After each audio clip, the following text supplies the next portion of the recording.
Hey guys. Hi friends. It's me.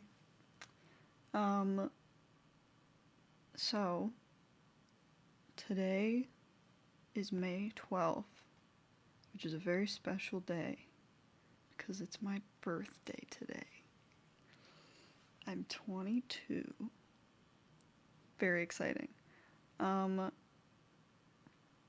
don't know if you guys have seen those memes that are like girls versus their birthday. Um but it's very true. I have always had a difficult time around this time of year.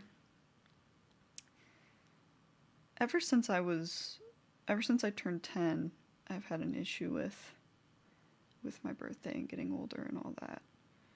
But today feels a little bit different. Today's a bit better than the past 2 days because I think the wind up for the birthday might actually just be worse than the birthday itself. So the 10th and the 11th, I was really struggling with the idea of being a year older, even though it checks out and I should be a year older at this time of year. But I just kind of wanted to talk about the feelings I've been feeling and all the stuff that's been going on in my head since my last couple videos. So, here we are. Thank you for watching once again. It means a lot that you care to listen to some random person talk. So I was born in 2004. The plan today was to go out and like record outside in the sunshine, but it is not sunny outside today. It is actually very muggy and rainy, which is a lot like the day I was born. I was born at night, and it was thundering, like pouring rain. I was told, as people were filing into the hospital to see me after I was born, people were just soaking wet from the rain. So, it being muggy and rainy and dreary outside, it lines up with how I came into this world, I guess. Which, it hasn't been like this the past however many birthdays. It's usually been really, really nice. But this year it's just deciding to pay homage, I guess, to the actual day of my birth, which is both cool and exactly what I didn't want to happen because I had plans. So, whatever. I'm learning that a lot of things don't ever go over as I want them to, but that's okay. That's okay, we adapt. I recently found an old camera I got when I was probably 10 or 11 maybe. It's called a Vivitar camera. It's from like 2008 or 2009. And I got new batteries for it, and I was looking through all the old pictures, and it was like pictures of my rabbit, this one, and my old dog, and my old house, and my parents when they looked a lot younger. And I was just thinking about birthdays past, just like how I've historically spent this day, which a lot of the time was just in school, so they were kind of whatever. But now I'm out of high school and I'm out of college, and I just have this day to myself. And most other people are working or at school. So, because of that, the past 2 years, this day has always been a day of reflection, and I don't know, it's almost spiritual in a way, of just coming to terms with your own age. My dad came up to me yesterday. He was like, "How old are you now?" I was like, "I'm turning 22." And he's like, "Oh yeah." He's like, "There's not really any more milestones for you, I guess. Like, you're just getting older now." And I was like, yeah, I guess so. Then I was like, well, when you're 30, you can run for the Senate. So I guess I have that to look forward to when I'm 30. But he makes a good point. Like, there's no big things anymore. Like, there isn't real big milestones in the sense of, like, oh, turning 18 or turning 21 or turning 16, you know? So that is interesting. It's a weird feeling. So, the past month, maybe month and a half, I have been, well, number one, I've been making music, which, pretty cool. I still have to record and do all the fun stuff, but I am making music. So thank you for the encouragement on that one video, because it did help. So, but I've been writing music. I've been writing in general, like short stories, poems, that sort of thing. I've just been trying to get creative energy flowing. But also I've just been kind of ruminating on things. So, like, for example, I have a video explaining this, but I have borderline personality disorder, which means, well, a big part of it is dissociation and kind of, you know, that feeling of, like, not really being present in your own feelings, which stems from a history of using that to protect yourself, because, you know, your brain just does things to keep you safe. So the thing that my brain did was like, we're just gonna shove you back a little bit, you know, you're not gonna feel it entirely. So I have a history of dissociation, like, pretty bad. But recently, you know, it's been hitting again, of not really, like, not the things that trigger it, but more so the maladaptive daydreaming side of it, where I will just find myself sitting in my room, doing nothing, listening to nothing, and staring at a wall for hours on end, and I'm like, this is not a good pattern to get back into. So, I've been doing that, which, naughty, naughty me.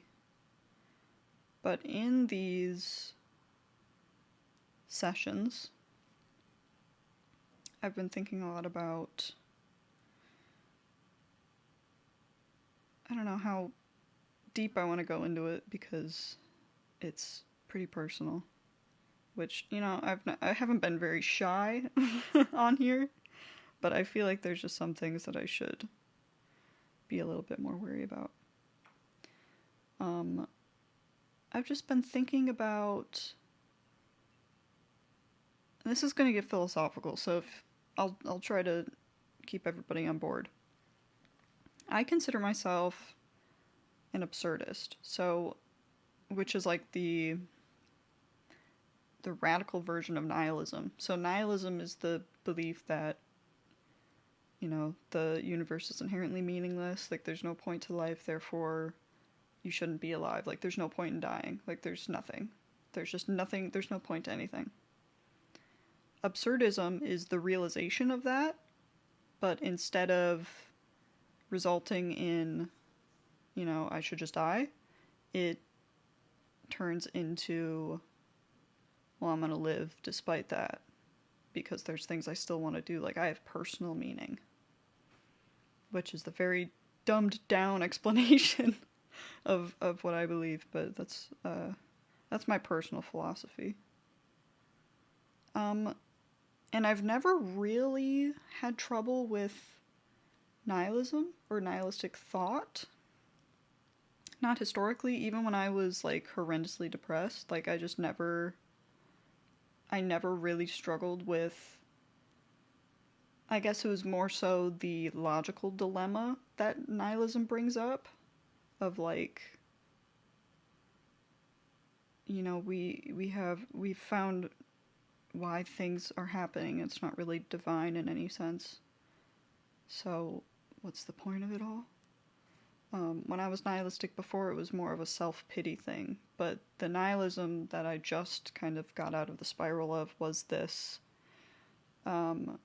more, it was bigger than me, so it felt heavier, which I never really struggled with before, and it was brought on by a conversation I had with somebody, which really got me thinking about the world and death and, you know, all that jazz. But it's especially prevalent on my birthday because, you know, it's that ever ticking clock marching you toward something, and you don't know when it's gonna come, you don't know what age you're gonna be, and it's freaky, and it definitely ticks louder on your birthday. So that's kind of where I am, just kind of dealing with it. But anyway, as that one philosopher said, I'm forgetting his name for some reason, the absurdist guy, he once said in his book, well, the real logical dilemma is, can I even say that on YouTube? I don't want to TikTokify it. I'm just gonna say it, who fucking cares? The logical dilemma is suicide. Should you commit suicide or should you stay alive? What's the point in staying alive, though? And what's his name? Camus. He said, every day is a decision to whether I'm paraphrasing, but every day is a decision to either make yourself a cup of coffee or kill yourself. And I was like, hey, speak your truth. Let them know, Camus. Which is the essence of absurdism. It's like, you know, we all have personal meaning. If I want to make a cup of coffee today, I will. Even if, in the grand scheme of things,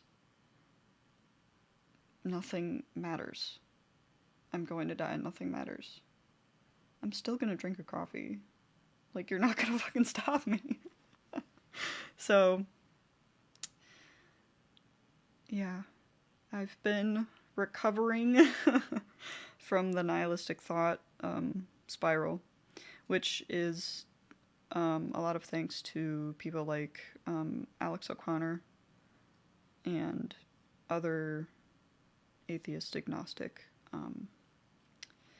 peeps out there in the YouTube world.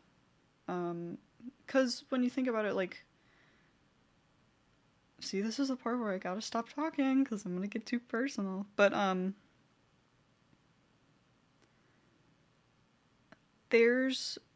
have a lot of appreciation for people who